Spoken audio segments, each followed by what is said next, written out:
Assalamualaikum warahmatullahi wabarakatuh.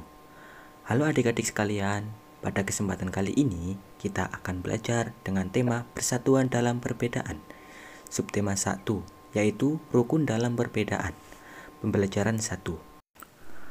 Proklamasi kemerdekaan menjadi tonggak sejarah bagi perjuangan bangsa Indonesia. Meskipun terdiri atas suku yang berbeda, rakyat Indonesia bersatu dalam memproklamirkan kemerdekaan negara Indonesia. Nah, pada setiap tanggal 17 Agustus, rakyat Indonesia selalu mendengar petugas upacara membacakan teks proklamasi. Sebagian rakyat juga bisa mendengarnya dari radio ataupun tempat lain. Teks proklamasi yang dibacakan memiliki sejarah bagi bangsa Indonesia. Teks tersebut adalah teks proklamasi kemerdekaan negara Indonesia. Coba adik-adik amati tulisan berikut ini. Apa yang adik-adik ketahui tentang teks tersebut? Ya, tulisan tersebut ialah teks proklamasi yang berbunyi, proklamasi, kami bangsa Indonesia dengan ini menyatakan kemerdekaan Indonesia. Hal-hal yang mengenai pemindahan kekuasaan dan lain-lain diselenggarakan dengan cara seksama dan dalam tempo yang sesingkat-singkatnya. Jakarta, hari ke-17, bulan 8, tahun 1945, atas nama bangsa Indonesia Soekarno-Hatta. Nah, coba adik-adik amati teks berikut ini. Proklamasi Kemerdekaan Indonesia. Proklamasi kemerdekaan yang dilakukan tanggal 17 Agustus 1945 menjadi peristiwa penting bagi bangsa Indonesia. Peristiwa tersebut menjadi tonggak sejarah di mana bangsa Indonesia berhak atas kemerdekaan dan wajib mempertahankannya.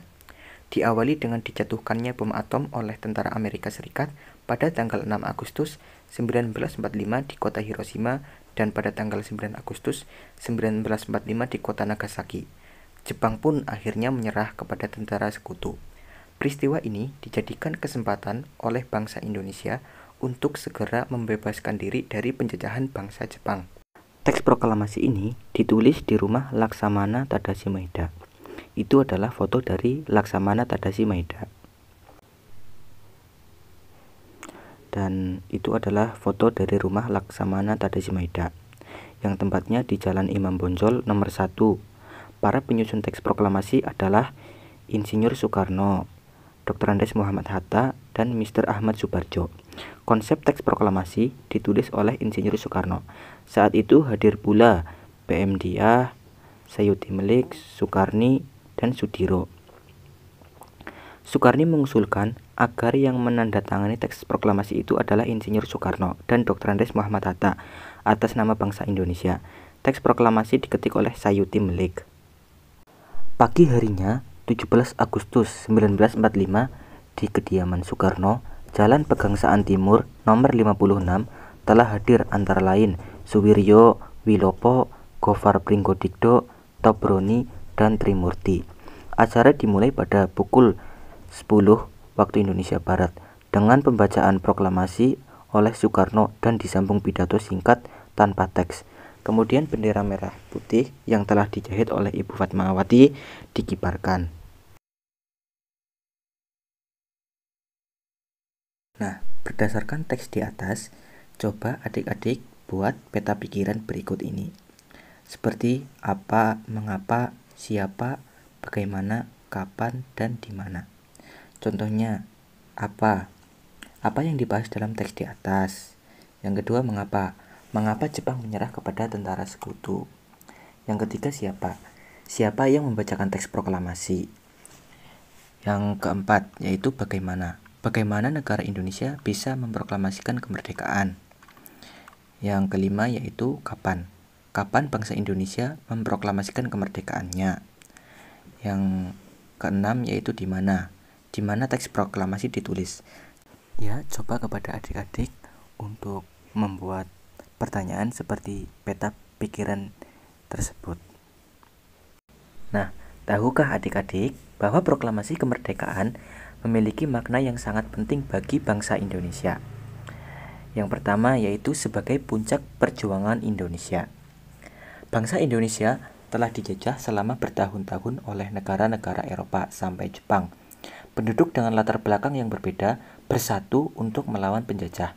Proklamasi kemerdekaan merupakan hasil dari perjuangan para pahlawan. Poin kedua, pengakuan kepada dunia luar.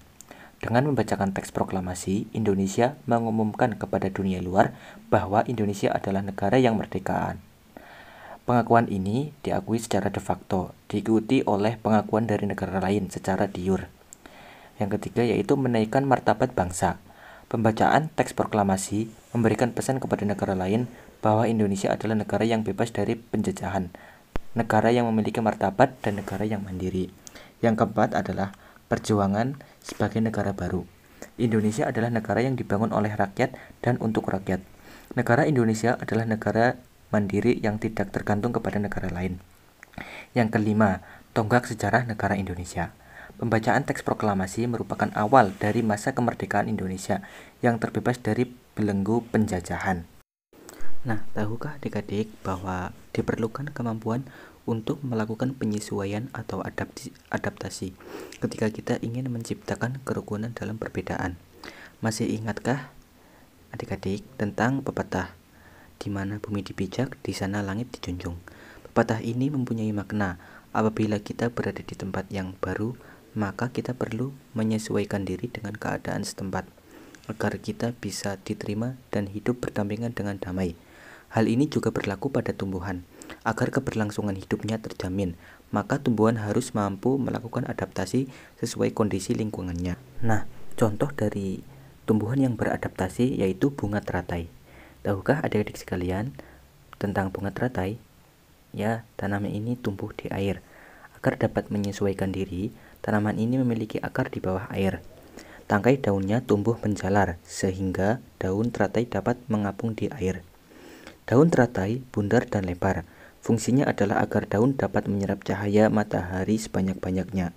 Hal ini akan berdampak saat penguapan air dan berfotosintesis. Daun teratai memiliki larutan yang bermanfaat sebagai pembersih daun. Teratai memiliki batang dengan rongga di dalamnya. Rongga ini berfungsi untuk membawa oksigen ke batang dan akar. Meskipun akar berada di dalam air, akar masih tetap dapat bernafas.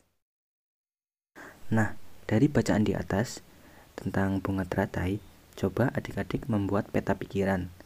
Apa, mengapa, siapa, bagaimana, kapan, dan di mana. Ya, sekian dari saya. Mohon maaf bila banyak kesalahan. Terima kasih. Wassalamualaikum warahmatullahi wabarakatuh.